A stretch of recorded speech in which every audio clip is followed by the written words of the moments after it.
Good evening student, मैं अवनेश सिंह तोमर और आज केमिस्ट्री में हम पढ़ने वाले हैं बहुत ही इंपॉर्टेंट टॉपिक मेटल्स और नॉन मेटल्स यानी कि धातु और अधातु। और इसमें वन लाइन क्वेश्चन आपके इतने ज़्यादा बनते हैं भाई कि जनरली हर एग्जाम में इससे क्वेश्चन पूछे जाते हैं। और पिछले जो रेलवे के एएलपी के एग्जाम हुए थे तो उसमें तो आप ये कहें भाई कि हर एक सेट में एक क्वेश्चन जरूर आ रहा था भाई।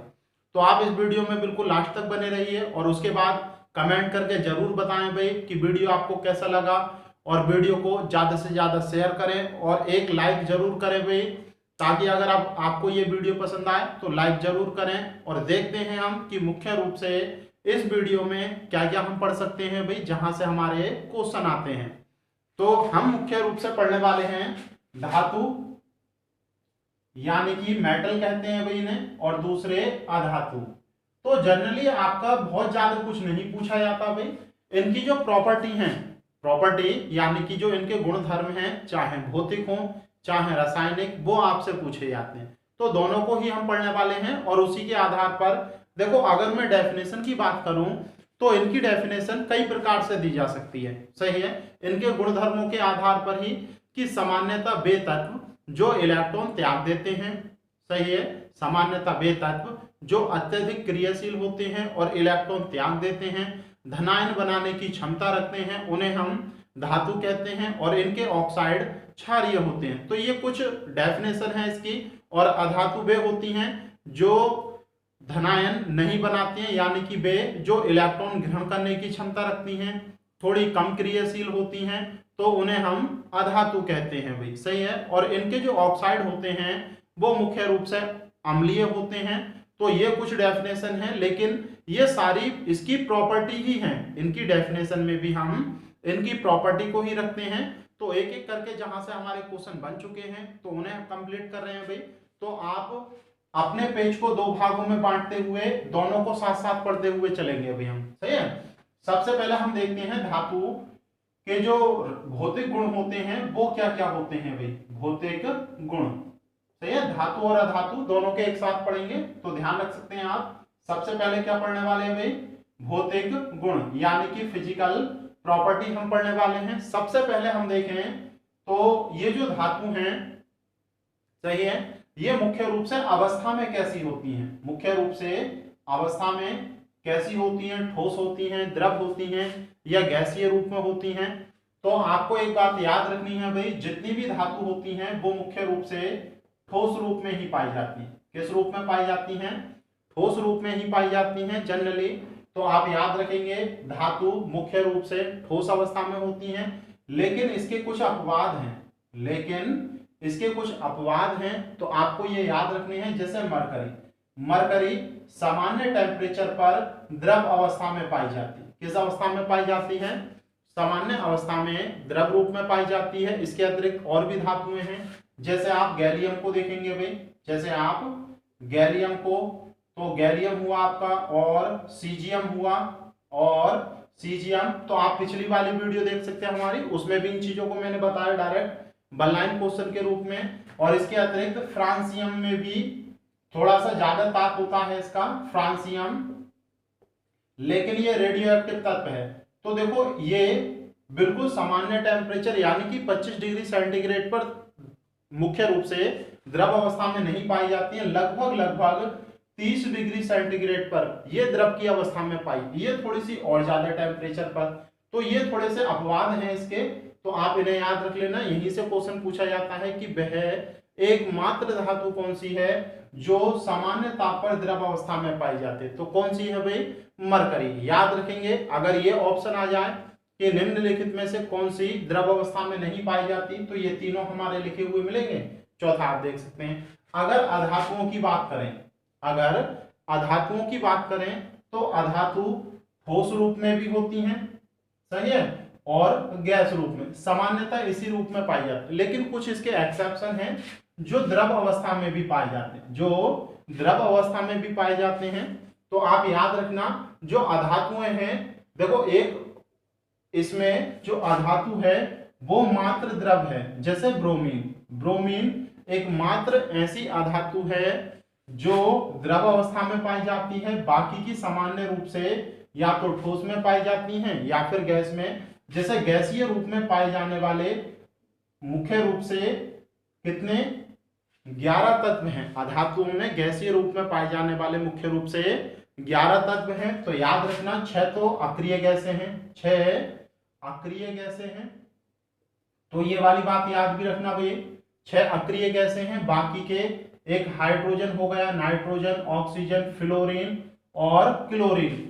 तो 6 और 5 11 के 11 तत्व मुख्य रूप से आपके क्या हैं भाई, ये सब गैसीय रूप में। और यहां से क्वेश्चन पूछा जाता है कि वह वर्ग कौन सा है जिसमें सबसे ज्यादा गैसें हैं, जिसमें सबसे ज्यादा गैसें हैं। तो याद रखना 6 एक ही वर्ग में रखी गई हैं, ये जो 6 हैं वो एक ही वर्ग में रखी गई हैं। और इसे किस में रखा गया है, 18वें या फिर शून्य वर्ग में, किसमें, शून्य वर्ग में। और सभी की सभी क्या है, ये अक्रिय गैसें। तो अक्रिय गैसें आपको याद रखनी है भाई, यहां से क्वेश्चन पूछा जाता है। और एक लाइन ये भी पूछी जाती है, ये जो वर्ग है सर्वाधिक गैसें हैं इस वर्ग में सर्वाधिक गैसें। क्लियर है। अगर ये पूछ लिया जाए कि किस आवर्त में सबसे ज्यादा गैसें हैं, किस आवर्त में सबसे ज्यादा गैसें हैं, तो आवर्त नंबर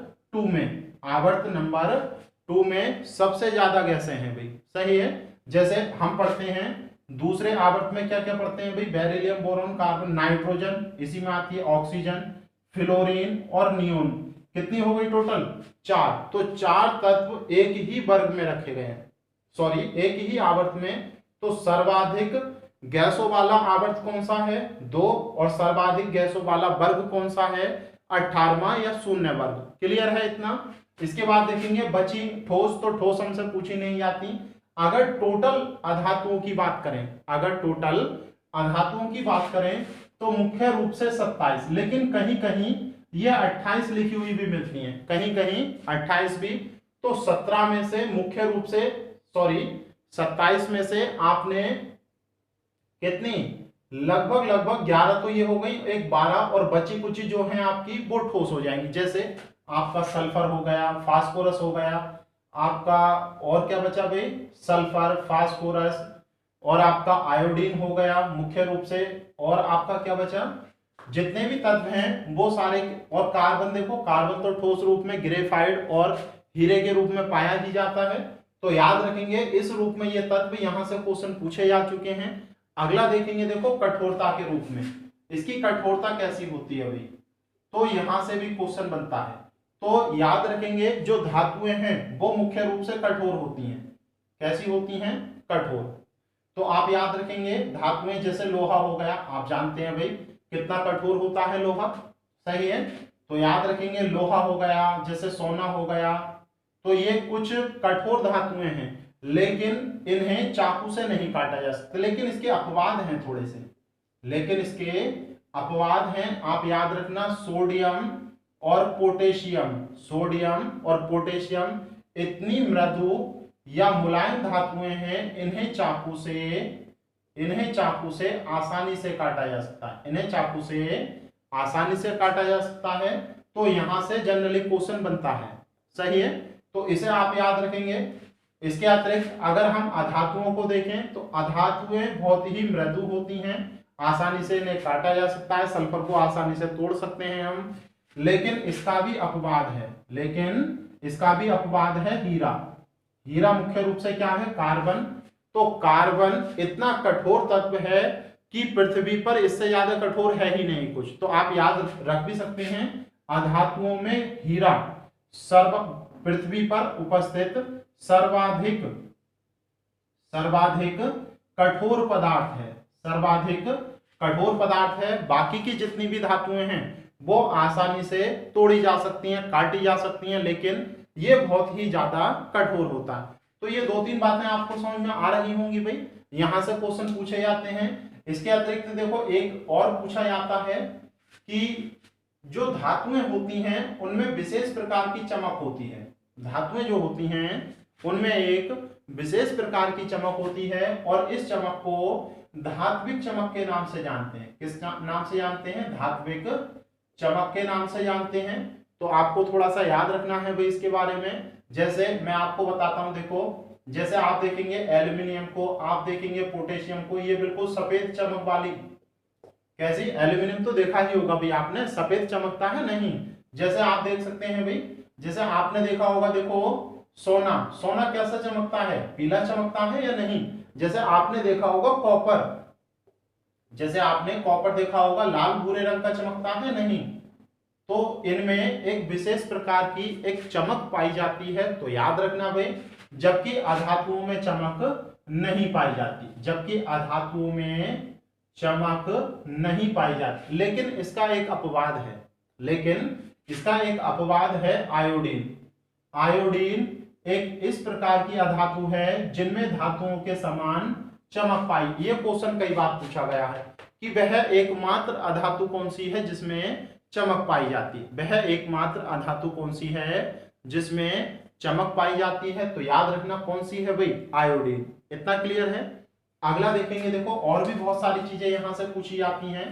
जो आपकी धातुएं हैं उनमें तनन या तन्यता का गुण पाया जाता है, उनमें तनन या फिर तन्यता का गुण पाया जाता है। सही है, ये बहुत मोस्ट इंपोर्टेंट गुण है। धातुएं तन्य होती हैं, धातुएं तन्य होती हैं। तन्य का मतलब क्या है, इन धातुओं के तार बनाए जा सकते हैं, इन धातुओं के तार बनाए जा सकते हैं, याद रखना। सही है। और आपसे ये क्वेश्चन भी पूछा जा सकता है कि सर्वाधिक तन्य, सर्वाधिक तन्य कौन सी है भाई, कौन सी धातु है। तो याद रखना सोना, जो सोना होता है आपका, और चांदी सबसे ज्यादा तन्य है। कहने का मतलब ये है कि इनके बहुत पतले पतले और बहुत लंबे लंबे तार बनाए। आप यकीन नहीं करेंगे, अगर 1 ग्राम सोना लिया जाए, अगर 1 ग्राम सोना लिया जाए तो इससे 2 किलोमीटर लंबा तार बनाया जा सकता है। सही है। तो आप देख सकते हैं, देखो कितना लंबा तार बनाया जा सकता है। तो ये बहुत ही अनबिलीवेबल चीज है। तो याद रखना तन्यता का गुण सर्वाधिक सोने में होता है। और आप देखते हैं, देखो कितनी छोटी छोटी जो आर्ट ज्वेलरी होती है उसमें कितनी छोटी छोटी कारीगरी दिखाई देती है आपको, किसकी, सोने में ही तो की जाती है। तो वो इसी गुण के कारण होती है। अगला देखेंगे, देखो अगला होता है आघात वर्धनीयता। आघात वर्धनीयता, आघात वर्धनीयता का गुण, जो धातुएं होती हैं उनमें कौन सा गुण होता है, आघात वर्धनीयता का गुण। आघात वर्धनीयता का गुण क्या होता है कि इन्हें हथौड़े से पीटने पर, हथौड़े से पीटने पर ये टूटती नहीं है, छोटे छोटे टुकड़ों में टूटती नहीं है। ये वाली बात याद रखना। जो धातुएं होती हैं उनमें आघात वर्धनीयता का गुण होता है, मतलब आघात या चोट को सहने का गुण होता है। ये फैल जाती हैं लेकिन ये टूटती नहीं छोटे छोटे टुकड़ों में। जैसे आपने नमक देखी होगी, फिटकरी देखी होगी, आयोडीन देखी होगी, सल्फर देखा होगा भाई। तो अगर इन पर आप चोट मारोगे, नमक की एक बड़ी सी डेली ले, छोटे छोटे टुकड़े बन जाएंगे। क्या लोहे का ऐसा हो सकता है, एक टुकड़ा मारा और 4 टुकड़े हो गए उसके, एक हथौड़ा मारा और 4 टुकड़े हो गए, ऐसा हो सकता है नहीं। तो याद रखेंगे इसी गुण को कहते हैं आघात वर्धनीयता। सही है। और आपसे ये पूछा जाता है कि सबसे ज्यादा आघात वर्धनीयता का गुण किस में पाया जाता है, तो ये भी सोने और चांदी में ही पाया जाता है। सबसे ज्यादा आघात वर्धनीयता का जो गुण है मुख्य रूप से सोने चांदी में ही पाया जाता है भाई। और आपने देखा भी होगा, जो आपका चांदी होता है, चांदी की जो पिन्नी होती है, जो पन्नी होती है, वो किसके ऊपर होती है, मिठाइयों के ऊपर चढ़ाई जाती है। किसके ऊपर चढ़ाई जाती है, मिठाइयों के। जबकि एल्यूमिनियम भी एक धातु है, तो एल्यूमिनियम की जो पन्नियां होती हैं खाना बांधने में या चॉकलेट के ऊपर जो चढ़ाई जाती हैं, जैसे आपने बोतलों के मुंह बंद करने के लिए जो पिन्नी का यूज करते हैं, वो एल्यूमिनियम की पिन्नी होती है। तो इस प्रकार से इन्हें पीट पीट कर इतना पतला किया जा सकता है, बहुत ज्यादा। तो याद रखना ऐसा गुण किसके अंदर सर्वाधिक होता है, सोने के, और उसके बाद चांदी के अंदर। अब अधातुओं में चलते हैं। तो अधातुओं में इन दोनों में से कोई सा गुण नहीं होता, ना तो अधातुओं में तन्यता का गुण होता है और ना ही अधातुओं में आघात वर्धनीयता का गुण होता है। दोनों में से कोई सा भी गुण अधातुओं में नहीं होते हैं। लेकिन इसमें एक भंगुरता का गुण पाया जाता है। किसका गुण पाया जाता है वे, भंगुरता का गुण पाया जाता है तो आप ध्यान रखेंगे भंगुरता का गुण क्या होता है, जैसे अधातुओं पर अगर आप आघात करेंगे, चोट मारेंगे तो ये छोटे छोटे टुकड़ों में टूट जाएंगे। जैसे आयोडीन, आयोडीन क्रिस्टल ये होती है भाई, अगर उस पर आप चोट मारोगे तो छोटे छोटे टुकड़ों में टूट जाएगी। इसका बहुत अच्छा एग्जाम्पल आप ऐसे ले लो, लेकिन चीज तो अलग है भाई। नमक, नमक पर जब आप चोट मारते हो छोटे छोटे टुकड़े टूट जाते हैं, बिल्कुल वैसे ही अधातुएं होती हैं आयोडीन, सल्फर, इन पर अगर चोट मारोगे तो ये भी छोटे छोटे टुकड़ों में टूट जाती है। क्लियर है भाई इतना? और आगे बढ़ते हैं, देखो और क्या क्या यहां से पूछा जा सकता है। जो धातुएं होती हैं वो मुख्य रूप से, जो धातुएं होती हैं वो मुख्य रूप से अपारदर्शी होती हैं। सही है, धातु मुख्य रूप से कैसी होती हैं? अपारदर्शी, अपारदर्शी होती हैं, यानी कि जिनके आर पार नहीं देखा जा सकता। अरे लोहे के आर पार देख सकते हैं क्या आप? नहीं देख सकते, जबकि इनमें दोनों तरह के गुण होते हैं धातुओं में। सही है, ये पारदर्शी भी होती हैं, ये पारदर्शी भी होती हैं और ये अपारदर्शी भी होती हैं। तो ये याद रखेंगे भाई आप। अगला देखेंगे, जो धातुएं होती हैं वो विद्युत की सुचालक होती हैं, विद्युत की सुचालक होती हैं, यानी कि इनमें विद्युत धारा प्रवाहित हो सकती है। और याद रखना, विद्युत धारा प्रवाहित होने का जो कारण होता है वो मुक्त इलेक्ट्रॉन, किसके कारण बहती है विद्युत धारा? मुक्त इलेक्ट्रॉन के कारण। तो याद रखेंगे जितनी भी धातुएं होती हैं वो क्या होती हैं? विद्युत की चालक। अगर आपसे पूछा जाए विद्युत की सबसे अच्छी चालक धातु कौन सी है, सही है, यानी कि सबसे तेजी से विद्युत धारा किस में बह सकती है, तो आपको आंसर लगाकर आना है चांदी। चांदी में सबसे तेजी से विद्युत धारा बहती है। उसके बाद में दूसरा नंबर है आपका कॉपर का, कॉपर में दूसरी सबसे अधिक। उसके बाद सोना आता है भाई, उसके बाद आपका आता है मुख्य रूप से एल्यूमिनियम, उसके बाद आता है टंगस्टन। तो इस प्रकार की धातुएं आती हैं। तो ये इतनी अच्छी धातुएं हैं, सुचालक हैं, जिनमें प्रतिरोधकता बिल्कुल नहीं होती, करंट डालोगे और बहुत तेजी से आगे की ओर बहता है। लेकिन इसके अपवाद देखते हैं हम। देखो, जो आपका पारा होता है मरकरी, जो आपकी मरकरी होती है और जो लोहा होता है उनमें प्रतिरोध सर्वाधिक होता है। उनमें प्रतिरोध मतलब सब बेकार धातु हैं, इनमें विद्युत धारा प्रवाहित करने पर बहुत धीरे धीरे बहती है। क्यों? क्योंकि इसमें रेजिस्टेंस ज्यादा होता है, इसमें रेजिस्टेंस ज्यादा होता है। इसके अतिरिक्त नोट करके लिखें, एक धातु है लेड, लेड जिसे सीसा, लेड जिसे सीसा भी कहा जाता है, ये विद्युत की लगभग कुचालक होती है, लेकिन आंशिक रूप से विद्युत धारा बहती है इसमें। तो आप थोड़ा सा ध्यान रख लेना, इस वाली चीज से इतने क्वेश्चन पूछे जाते हैं। जबकि अधातुएं विद्युत की कुचालक होती हैं, इनमें विद्युत धारा नहीं बहती है, इनमें विद्युत धारा नहीं बहती है। क्लियर है भाई? लेकिन इसका भी एक्सेप्शन है एक, ग्रेफाइट। अधातुओं में एकमात्र अधातु है जिनमें विद्युत धारा बहती है, वो कौन सी है भाई? ग्रेफाइट। तो ग्रेफाइट को आपको याद रखना है, ग्रेफाइट में विद्युत धारा प्रवाहित हो जाती है। क्लियर है? अब देखो एक और पूछा जाता है ऊष्मा। तो ऊष्मा के लिए भी पूछा जाता है, विद्युत ये जो है ऊष्मा की भी सुचालक होती हैं, धातुएं ऊष्मा की भी सुचालक होती हैं। कहने का मतलब है एक तरफ से पिंड को या वस्तु को गर्म करें धातुओं की, दूसरी ओर आयत। अरे आपने देखा होगा भाई, चिमटे धातु के बने होते हैं खाना बनाने वाले, जब उससे आग पकड़ते हैं तो धीरे धीरे जो हाथ में पकड़ा हुआ हैंडल होता है उसका वो भी गर्म होने लगता है। तो वो इसी के कारण कि ऊष्मा एक सिरे से दूसरे सिरे तक आ जाती है। सही है भाई? तो ये ऊष्मा की चालक होती हैं और ऊष्मा सर्वाधिक सोने में होती है, सॉरी सर्वाधिक किस में होती है? चांदी में, उसके बाद कॉपर में, उसके बाद एल्यूमिनियम में। तो ऊष्मा की सबसे अच्छी चालक और विद्युत की सबसे अच्छी चालक क्या होती है भाई? आपकी चांदी होती है। क्या होती है? चांदी होती है। तो इन चीजों को याद रखेंगे और देखेंगे। देखो ये बिंदु भी आप लिख लें, जो धातुएं होती हैं, धातुओं को आपस में टकराने पर, सही है, या मारने पर उनमें एक विशेष प्रकार की आवाज आती है, उनमें एक विशेष प्रकार की आवाज आती है। जबकि इनमें कोई भी विशेष प्रकार की आवाज नहीं आती है। तो ये क्वेश्चन पूछा जाता है, आप याद रखना भाई इसे, और आपने देखा भी होगा इन चीजों को। अगला देखते हैं, देखो और क्या क्या पूछा जाता है आपसे। तो देखो भौतिक गुण में मुख्य रूप से यही चीजें हैं। भौतिक गुण में जनरली क्वेश्चन यहीं से आते हैं। अब कुछ केमिकल प्रॉपर्टी देखते हैं धातु और अधातुओं की, बहुत ध्यान से समझना। देखो यहां से क्वेश्चन बनता है भैया आपका, सही है। जैसे अगर धातु की बात करें, मेटल की हम बात करें, सबसे पहला गुण, सही है। तो कुछ चीजें जान लेते हैं देखो इनके बारे में हम।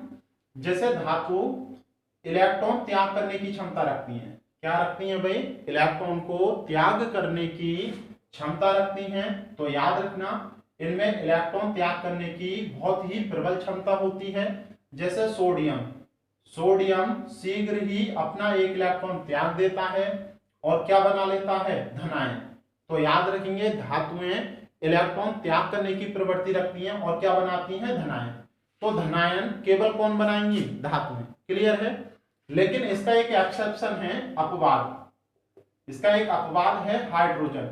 हाइड्रोजन भी धनायन बनाती है भाई, हाइड्रोजन भी धनायन बनाती है, लेकिन ये धातु नहीं है। लेकिन ये धातु नहीं है। याद रखेंगे धातुएं धनायन बनाती हैं, पॉजिटिव आयन बनाती हैं, लेकिन हाइड्रोजन भी बनाती है, लेकिन हाइड्रोजन धनायन नहीं है। सॉरी, धातु नहीं है। क्यों नहीं है? क्योंकि हाइड्रोजन ऋणायन भी बनाती है भाई, हाइड्रोजन ऋणायन भी बनाती है, धातु का भी ऋणायन नहीं बनाते। क्लियर है। और इसमें धातुओं के अन्य गुण, ना तो इसमें चमक है, ना विद्युत धारा बह सकती है, तो धातुओं के अन्य गुण भी इसमें नहीं पाए जाते। तो ये प्रमुख कारण है। और देखो इससे आप क्या क्या देख सकते हैं भाई, ये जो धातुएं हैं इलेक्ट्रॉन त्याग करने की एक विशेष क्षमता के कारण इनमें ऑक्सीकृत होने की क्षमता,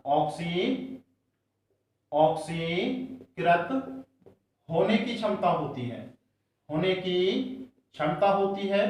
और ऑक्सीकरण अपचयन में मैंने आपको बताया था कि यहां पर इसकी ऑक्सीकरण संख्या 0 है, 0 से +1 हो गई, यानी कि ये क्या हो गई? ऑक्सीकृत। तो जितनी भी क्षार धातुएं, जितनी भी धातुएं होती हैं उनमें ऑक्सीकृत क्षमता होती है, यानी कि वो इलेक्ट्रॉन त्याग कर अपनी ऑक्सीकरण संख्या को बढ़ा लेती हैं। और जो ऑक्सीकृत होती हैं वो क्या होती हैं भाई? प्रबल अपचायक, यानी कि इनमें कौन सा गुण पाया जाता है? अपचायक गुण पाया जाता है। और ये धातुएं अतिक्रियाशील होती हैं। कैसी होती हैं? अतिक्रियाशील होती हैं। और यहां तक कि सोडियम तो इतना ज्यादा क्रियाशील होता है कि आपने उसे वायु में रखा और आग लग जाती है, वायु में रखते ही आग लग जाती है। इसीलिए आपको याद रखना है जो सोडियम है उसे कैरोसिन ऑयल में रखा जाता है। किस में रखा जाता है भाई? कैरोसिन ऑयल में, क्योंकि पानी के या वायु के संपर्क में आने पर ये जलने लगता है। क्लियर है भाई। तो ये वाली लाइन समझ रहे होंगे आप। अब अधातुओं में उल्टा हो जाता है। अधातुएं जो हैं वो इलेक्ट्रॉन को ग्रहण करने की क्षमता रखती हैं, ग्रहण करने की क्षमता रखती हैं। क्लियर है। जबकि जैसे Cl को देख सकते हैं, Cl एक इलेक्ट्रॉन ग्रहण करके क्या बना लेगा? माइनस। यहां पर 0, यहां पर -1, ऑक्सीकरण संख्या में कमी हुई, तो इसमें अपचयित होने की क्षमता होती है। इनमें अपचयित होने की क्षमता होती है। और ये प्रबल ऑक्सीकारक होती हैं, प्रबल ऑक्सीकारक होती हैं। ये वाली बात याद रखना। और क्रियाशीलता इनमें कम होती है, क्रियाशीलता इनमें कम होती है। तो ये वाली बात याद रखनी है। इसके बाद और क्या क्या पढ़ सकते हैं भाई इस वाले पॉइंट से? तो देखते हैं, देखो जो धातुएं होती हैं, जो धातुएं होती हैं वो मुख्य रूप से जल से अभिक्रिया कर लेती, वो मुख्य रूप से जल से अभिक्रिया कर लेती हैं। और देखेंगे देखो जल से अभिक्रिया करके ये हाइड्रोक्साइड, जल से अभिक्रिया करके ये हाइड्रोक्साइड बना लेती हैं भाई। जैसे सोडियम, सोडियम इससे अभिक्रिया करेगा तो सोडियम का हाइड्रोक्साइड बन जाए और इसमें से हाइड्रोजन गैस निकलेगी। क्या निकलेगी? Hydrogen gas. तो आपको एक लाइन याद रखनी है, जो धातुएं हैं वो जल से अभिक्रिया करने पर हाइड्रोजन गैस मुक्त करती हैं। क्या करती हैं? हाइड्रोजन गैस मुक्त करती हैं। क्लियर है भाई। जैसे सोडियम कर लेगा पोटेशियम, लेकिन कुछ धातुएं जो आपकी कम क्रियाशील होती हैं, जैसे सोना हो गया, सही है, जैसे चांदी हो गई, जैसे आपकी प्लेटिनम हो गया, सही है, जैसे आपका कॉपर हो गया। तो ये कुछ कम क्रियाशील धातु हैं जो जल से अभिक्रिया नहीं करती। याद रखना, देखो एल्यूमिनियम भी कर लेता है। जब एल्यूमिनियम की जल से अभिक्रिया कराई जाती है तो हाइड्रोक्साइड ना बनकर इसका ऑक्साइड बनता है और ये उभयधर्मी होता है। कैसा होता है? तो उभयधर्मी अभी नहीं पढ़े हैं हमने, बाद में पढ़ेंगे फिलहाल। तो याद रखना, और इसमें भी कौन सी गैस निकलती है? हाइड्रोजन। तो क्या बनता है हमें ये नहीं, कौन सी गैस मुक्त होती है? हाइड्रोजन। जबकि जो अधातुएं हैं वो जल से अभिक्रिया नहीं करती हैं, वो जल से अभिक्रिया नहीं करती हैं। क्लियर है भाई? अगला बिंदु देखेंगे, जितनी भी धातुएं होती हैं, जितनी भी धातुएं होती हैं उनमें से अधिकांश के ऑक्साइड क्षारीय होते हैं। कैसे होते हैं भाई? जो धातु होती हैं उनके ऑक्साइड किस प्रवृत्ति के होते हैं? क्षारीय। क्षारीय का मतलब है जो लाल लिटमस पेपर को कैसा कर दें? नीला। लाल लिटमस पेपर को नीला। और इसके साथ साथ आप ये भी पता लगा सकते हैं भाई कि जो भी क्षार धातुएं होती हैं, सही है, उनके जो ऑक्साइड होते हैं, क्षार धातुओं के जो ऑक्साइड होते हैं वो जल में घुलने पर हाइड्रोक्साइड बना लेते हैं। सही है, वो जल में घुलने पर, देखो ऑक्साइड हाइड्रोक्साइड आपको शुरू की क्लासों में ही मैं आपको बता चुका हूं। अगर इन क्लासों को आप बिना पीछे की क्लास पढ़े हुए पढ़ रहे हैं तो पीछे की क्लास भी पढ़ें भाई, तब ये चीजें ज्यादा बेहतर समझ में आएंगी। सही है, तो देखो जब ये इसके साथ अभिक्रिया करता है तो आपका बनता है सोडियम हाइड्रोक्साइड। क्या बनता है? Sodium hydroxide. और अधातुओं में देखेंगे, देखो अधातुओं के जो ऑक्साइड होते हैं वो अम्लीय होते हैं। कैसे होते हैं? अम्लीय होते हैं। और ये क्या करेंगे भाई? लाल लिटमस पेपर को, यानी कि नीले लिटमस पेपर को लाल कर देते हैं। क्या कर देते हैं? नीले लिटमस पेपर को लाल कर देते हैं। याद रखेंगे। और इन्हें जल में घोलने पर, इनके ऑक्साइड को जल में घोलने पर अम्ल प्राप्त होते हैं। जैसे आपने SO2 मिला दी, सही है, SO2 सल्फर अधातु है, अरे सल्फर अधातु है तो उसका ऑक्साइड है, जल में घोला तो सल्फ्यूरस अम्ल बना H2SO3। कौन सा अम्ल है? सल्फ्यूरस अम्ल। देखो मैं लिख देता हूं सल्फ्यूरस अम्ल। जैसे जल में आपने SO3 को घोला तो बना H2SO4, अम्लों का राजा। सही है भाई? तो इस प्रकार से प्रॉपर्टी देख सकते हैं। अगला देखेंगे, जो धातु होती हैं वो हाइड्रोजन से अभिक्रिया कर लेती हैं और हाइड्राइड बनाती हैं। क्या बनाती हैं? हाइड्राइड। ये सोडियम का हाइड्राइड है, इसे सोडियम हाइड्राइड कहोगे आप। क्या कहोगे भाई? हाइड्राइड। और धातुएं भी हाइड्राइड बना लेती हैं। सही है, हाइड्राइड क्या होते हैं? द्विअंगी यौगिक होते हैं जिनमें हाइड्रोजन और दूसरा परमाणु होता है। तो हाइड्रोजन और सोडियम है। जैसे H2O, जल एक ऑक्सीजन का हाइड्राइड है। जैसे NH3, ये नाइट्रोजन का हाइड्राइड है। जैसे PH3 फॉस्फीन गैस, जिसमें मछली जैसी गंध आती है सड़ी हुई, तो ये सब क्या है? हाइड्राइड। लेकिन इनका कुछ प्रॉपर्टी में अंतर है भाई, इनकी प्रॉपर्टी में कुछ अंतर है। जैसे आप ध्यान से समझना, इनके जो हाइड्राइड होते हैं थोड़े कम स्थायी होते हैं, कम स्थायी होते हैं, और ये अत्यधिक स्थायी होते हैं। ये कैसे होते हैं? बिल्कुल स्थायी होते हैं और कम वाष्पशील होते हैं। कैसे होते हैं भाई? कम वाष्पशील होते हैं, यानी कि कम वाष्पित होते हैं। तो ये कुछ बातें हैं आपसे पूछी जाती हैं भाई। और देखो क्या क्या पूछा जाता है आपसे कि जो आपकी जितनी भी धातुएं होती हैं उनमें से अधिकांश धातुएं, जितनी भी धातुएं होती हैं उनमें से अधिकांश धातुएं अम्लों में से हाइड्रोजन को विस्थापित कर देती हैं। जैसे मैग्नीशियम लिया हमने, मैग्नीशियम की H2SO4 से अभिक्रिया करा दी। मैंने क्या बोला? जितनी भी धातुएं होती हैं उनमें से अधिकांश अम्लों के साथ अभिक्रिया करके उनमें से क्या निकाल देती हैं? Hydrogen gas. तो यहां से हाइड्रोजन गैस निकल जाएगी और क्या बनेगा? मैग्नीशियम का सल्फेट। सही है, ये मैंने आपको समझाया भाई जब विद्युत रासायनिक श्रेणी पढ़ाई थी, तब मैंने बताया था आपको।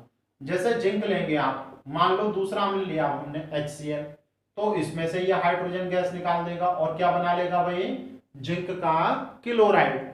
लेकिन कुछ धातुएं जो कम क्रियाशील होती हैं, जिन्हें विद्युत रासायनिक श्रेणी में हाइड्रोजन से नीचे रखा गया, जैसे कॉपर हो गई आपकी, चांदी हो गया, सोना हो गया आपका, मरकरी हो गई आपकी, प्लेटिनम हो गई आपकी, सॉरी मरकरी नहीं होती है भाई, प्लेटिनम हो गई आपकी। तो ये ऐसी धातुएं हैं जिन्हें आवर्त सारणी में नीचे रखा गया है हाइड्रोजन से, तो ये अम्लों में से हाइड्रोजन गैस को विस्थापित नहीं करती, यानी कि इन पर अम्ल डाल दो कोई भी प्रभाव नहीं होगा।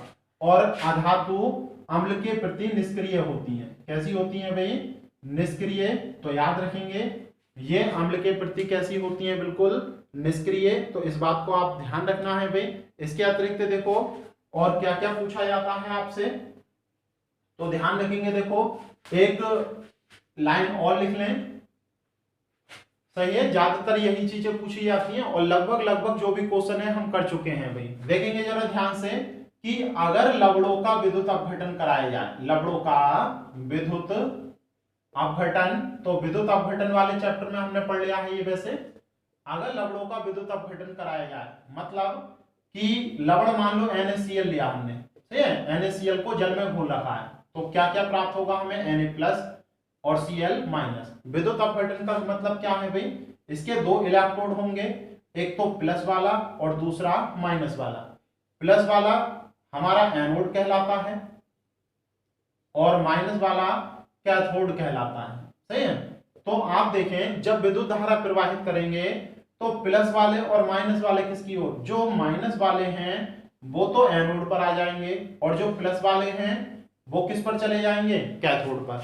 तो आपको याद रखना है जब लवणों का विद्युत अपघटन कराया जाता है, जब लवणों का विद्युत अपघटन कराया जाता है तो जो धातु होती हैं, सोडियम धातु है, वो किसकी ओर जाती हैं? कैथोड की ओर। और जो अधातु होती हैं वो किसकी ओर जाती हैं? एनोड की ओर। तो इतना क्लियर हो रहा है भाई, तो याद रखना है आपको। इसके बाद देखो एक चीज और याद रखनी है आपको, पीछे भी मैंने बताया था आपको वीडियो में, पिछली वाली में, इससे जो हमारी आवर्त सारणी है, जो हमारी आवर्त सारणी है उसमें कुल 118 तत्व, कुल 118 तत्व हैं, जिनमें से 91 धातु हैं, जिनमें से 91 क्या है भाई? धातु हैं, याद रखना है। लेकिन किसी किसी बुक में ये 90 भी लिखे होते हैं। जब 91 ये है तो कितने बचे? 27 क्या है भाई? अधातु। 27 क्या है? अधातु। लेकिन इनमें से कुछ तत्व, 5 तत्व मुख्य रूप से एक गुण प्रदर्शित करते हैं, जिसे हम कहते हैं, या उन्हें कह सकते हैं आप उपधातु। तो याद रखेंगे 5 तत्वों में आंशिक रूप से, अधातुओं में 5 तत्वों में आंशिक रूप से धात्विक लक्षण होते हैं। कैसे होते हैं भाई? धात्विक लक्षण, इसीलिए इन्हें उपधातु कहा जाता है। तो याद रखेंगे यदि कोई तत्व ऐसा है जिसमें धातु और उपधातु, धातु और अधातु यानी कि मेटल और नॉन मेटल दोनों की प्रॉपर्टी है, तो उसे हम उपधातु या मेटलॉइड कहते हैं। उपधातु या मेटलॉइड कहते हैं। तो इनमें से 5 तत्व ऐसे हैं, तो बचे कितने? प्योर अधातु कितने बचे आपके? 22। तो 22 एलिमेंट आपके कैसे हैं भाई? अधातु हैं, बिल्कुल प्योर। तो जनरली 91 धातु, 5 उपधातु कौन कौन से हैं? पिछली वीडियो में हम पढ़ चुके हैं। देखो कौन कौन से हैं भाई? सिलिकॉन, जर्मेनियम, सही है, सिलिकॉन, जर्मेनियम, और आपका अगला होता है आर्सेनिक, एंटीमनी और टेल्यूरियम या पोलोनियम लिख दो आप, सही है। तो ये मुख्य रूप से क्या होते हैं आपके? धात्विक और अधात्विक दोनों लक्षण दिखाते हैं, इसीलिए इन्हें उपधातु कहते हैं। तो याद रखना। और मुख्य रूप से आर्सेनिक और एंटीमनी ही पूछे जाते हैं। आर्सेनिक और एंटीमनी, इनके जो ऑक्साइड होते हैं ना तो वो धात्विक होते हैं और ना ही अधात्विक, वो होते हैं उभयधर्मी। ना तो अम्लीय होते हैं ना क्षारीय। वो कैसे होते हैं भाई? उभयधर्मी। उभयधर्मी का मतलब है ये अम्लों से भी अभिक्रिया करेंगे और क्षारों से भी अभिक्रिया करेंगे। क्लियर है भाई? तो उभयधर्मी, देखो जो ऑक्साइड होते हैं वो या तो अम्लीय या क्षारीय लेकिन इनके जो ऑक्साइड होते हैं वो उभयधर्मी, ये धातुओं से भी, अधातुओं से भी, अम्लों से भी और क्षारों से भी सबसे अभिक्रिया कर लेते हैं। तो जितने डीप से डीप आपसे क्वेश्चन पूछे जा सकते थे वो सब मैंने आपको बताया। अगर वीडियो आपको पसंद आया हो, आपको हेल्पफुल लगा हो, तो लाइक जरूर करना भाई, और कमेंट करके जरूर बताना ये वीडियो कैसा लगा आपको, और वीडियो को ज्यादा से ज्यादा शेयर जरूर करें, हर एक मित्र तक इस वीडियो को पहुंचाएं। Thank you.